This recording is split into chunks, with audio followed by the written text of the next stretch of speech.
Assalamualaikum warahmatullahi wabarakatuh. Terima kasih sudah menyempatkan waktunya untuk menonton video saya. Perkenalkan, nama saya Wahyu Sudiarto dari Fakultas Sastra Indonesia semester 3 dengan mata kuliah Filsafat Ilmu yang diajarkan oleh dosen Bapak Dr. Ande Zamzam Nurhuda. Di video ini saya akan menjawab dan menjelaskan soal-soal ujian akhir semester filsafat di video ini. Mari kita mulai penjelasannya dan opini dari saya. 1. Apa maksud dari filsafat dan ilmu? Filsafat merupakan sebuah studi yang membahas segala fenomena yang ada dalam kehidupan dan pemikiran manusia secara kritis dan skeptis, dengan mendalami sebab-sebab terdalam, lalu diajarkan secara teoritis dan mendasar.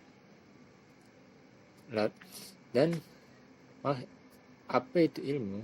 Ilmu pengetahuan adalah usaha-usaha dasar untuk menyelidiki, menemukan, dan meningkatkan pemahaman manusia dari berbagai segi kenyataan dalam alam manusia. Segi-segi ini dibatasi agar dihasilkan rumus-rumusan yang pasti. Nomor 2. Apa sih manfaat belajar filsafat ilmu baik secara teoritis maupun secara praktis? Belajar filsafat secara teoritis kita bisa merasakan manfaat dan mendapatkan beberapa keterampilan berikut. Contohnya, memikirkan sesuatu masalah secara mendalam dan kritis, membentuk argumen dalam bentuk lisan maupun tulisan secara sistematis dan kritis, mengkomunikasikan ide secara efektif, dan mampu berpikir secara logis dalam menangani masalah-masalah kehidupan yang selalu tak terduga. Terus ada juga manfaat filsafat secara praktis yang memberikan keadaan dan kepandaian untuk melihat dan memecahkan persoalan-persoalan dalam hidup sehari-hari. Memberikan pandangan yang luas merupakan sarana latihan untuk berpikir sendiri, memberikan dasar-dasar untuk hidup kita sendiri, terutama dalam etika, maupun untuk ilmu-ilmu pengetahuan dan lainnya. Terus nomor 3, istilah-istilah yang paling sulit diingat dalam filsafat ilmu serta ungkapan dengan alasannya, yaitu ada yang pertama adalah absolut. Bisa diartikan menjadi mutlak. Berasal dari bahasa Inggris absolute. Dalam pemerintahan, istilah ini adalah satu ciri pemerintahan diktator, di mana pemimpinnya mempunyai kekuasaan mutlak. Istilah absolut juga digunakan dalam bidang matematika untuk menyatakan nilai absolut secara sederhana berarti selalu positif.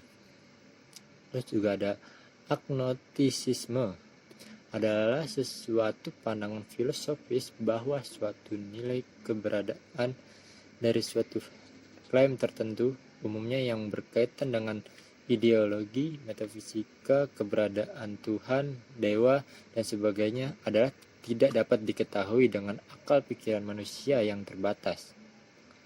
Seorang agnostik mengatakan bahwa adalah tidak mungkin untuk dapat mengetahui secara definitif pengetahuan tentang yang absolut, atau dapat dikatakan juga bahwa walaupun perasaan secara subjektif dimungkinkan, namun secara objektif pada dasarnya mereka tidak memiliki informasi yang dapat diverifikasi. Dalam dua hal ini, maka agnostisme mengandung unsur skeptisme. Terus ada lagi, selanjutnya ada deduktif, yaitu berarti penarikan kesimpulan dari keadaan yang umum atau penemuan yang khusus dari yang umum. Metode deduktif akan membuktikan suatu keberadaan baru berasal dari kebenaran-kebenaran yang sudah ada dan diketahui sebelumnya. Metode deduktif umumnya dipakai pada bidang matematika untuk membuat turunan-turunan rumus yang lebih simpel. Selanjutnya ada istilah empirisme. Suatu aliran dalam filsafat yang menyatakan bahwa semua pengetahuan berasal dari pengalaman manusia. Empirisme menolak anggapan bahwa manusia telah membawa fitrah pengetahuan dalam dirinya ketika dilahirkan. Empirisme lahir di Inggris dengan 3 eksponennya adalah David Hume, George Berkeley, dan John Locke. Selanjutnya juga ada istilah filsafat yang penting itu ya, ada hedonisme. Hedonisme adalah pandangan hidup yang menganggap bahwa kesenangan dan kenikmatan materi adalah tujuan utama hidup. Bagi para penganut paham ini, bersenang-senang, pesta pora, dan pelesiran merupakan tujuan utama hidup, entah itu menyenangkan bagi orang lain atau tidak, karena mereka beranggapan hidup ini hanyalah satu kali, sehingga mereka merasa ingin menikmati hidup senikmat-nikmatnya. Lalu juga ada istilah heuristik. Istilah heuristik ini adalah seni dan ilmu pengetahuan dari penemuan. Kata heuristik itu berasal dari akar yang sama dalam bahasa Yunani dengan kata eureka yang berarti itu untuk menemukan. Suatu heuristik untuk masalah yang diberi adalah cara menunjukkan perhatian Anda secara berhasil sampai pemecahan ini berbeda dari algoritma di mana hanya dipergunakan sebagai peraturan atau garis pedoman bertentangan dengan prosedur invarian. Dan masih banyak lagi istilah-istilah yang mungkin yang sulit dipahami, tapi saya tidak jelaskan. Lanjut di nomor 4, hal-hal penting apa saja yang perlu dipahami dalam filsafat ilmu. Hal yang perlu dipahami, yang penting dipahami dalam filsafat ilmu itu ada 6 atau 7. Yang pertama itu ada dengan berfilsafat tuh maka akan menjadi lebih manusia, lebih membangun dan mendidik dirinya sendiri.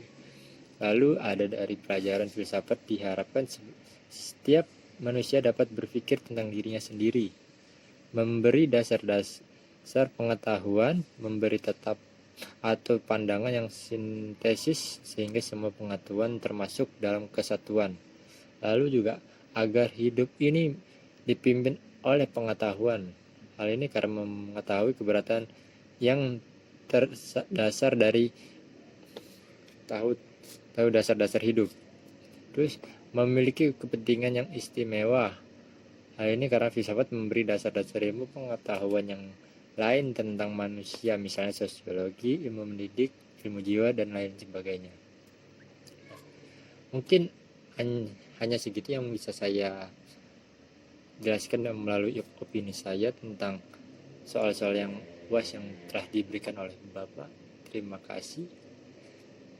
Wassalamualaikum warahmatullahi wabarakatuh.